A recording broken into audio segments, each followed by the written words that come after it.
It's a very interesting concept, and it's something that is spreading throughout Europe particularly, and other parts of the world. And this is bringing back, after humans have done so much damage to the planet, bringing back some of the wilderness elements to the different countries. In Gibraltar, obviously, we're not going to bring huge mammals back, but we've done a lot of work through the years in re-establishing, for example, the sand slopes on the east side.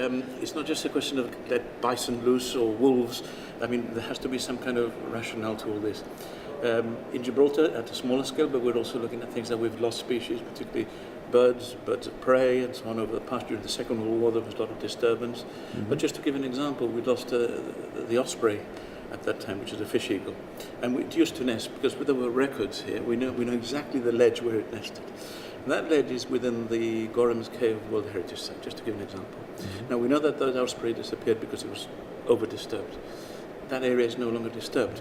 And because we are small, we are managing our natural habitats surprisingly well for the pressures we have on our land. I think that Gibraltar can be an example which then can be taken further afield. And this is an opportunity of bringing experts from Europe in particular, where we can use their expertise to gain our own experience as well. We've got some of the top world speakers coming from Tasmania at one end to Canada at the other. And it's going to be a fantastic opportunity, which is why we're calling it the Rewilding Conference, because we want this to be the landmark conference. In terms of your research and the work that goes into tracking and ringing, are there any important declines in population in any of the native groups? I think that the most serious one that we've seen highlighted at the moment probably happened mainly between the 1970s and 1990s is bats.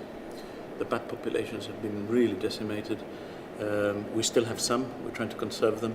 Again, tracking is going to help in understanding their movements. But some of these have gone down seriously. The other one is the lesser kestrel, with this little falcon. In the 19th century, there was a massive colony on the north face of the rock. I remember even as a child there were big numbers there. There's probably one or two pairs left, and we know the cause, and I don't think we can stop it. And the cause is that those lesser kestrels came every spring from Africa, nested on the north face, and would go into the neutral ground where they would hunt insects, grasshoppers and things. There is no neutral ground in terms of natural neutral ground left. It's all completely overdeveloped. They would have to travel so far for food that they have stopped breeding there, and that's very sad.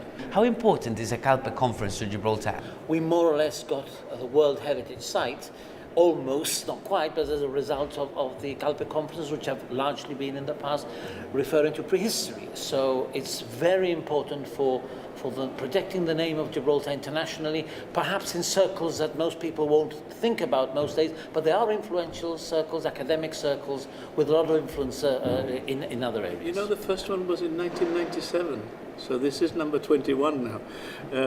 We'll keep on going. I mean, we have plans, of course. Every third year it's a human evolution one, so we do one next year, and it so happens that next year is the 170th anniversary of the discovery of the skull, the Forbes Quarry skull.